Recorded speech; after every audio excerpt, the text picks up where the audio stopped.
Hello everyone! In this video, I'll guide you how to fix GTA 5 error code 1005 on your PC quickly and easily.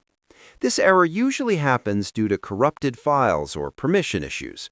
First, go to your GTA 5 installation folder, find the game.exe file, right-click on it, and select Run as Administrator. Next, check your antivirus or firewall and temporarily disable them because they can block game files. Now, open your game launcher like Rockstar or Steam and verify the game files to repair any missing or damaged data.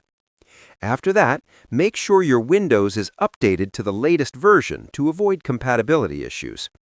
You can also clear temporary files by using Disk Cleanup to free up space.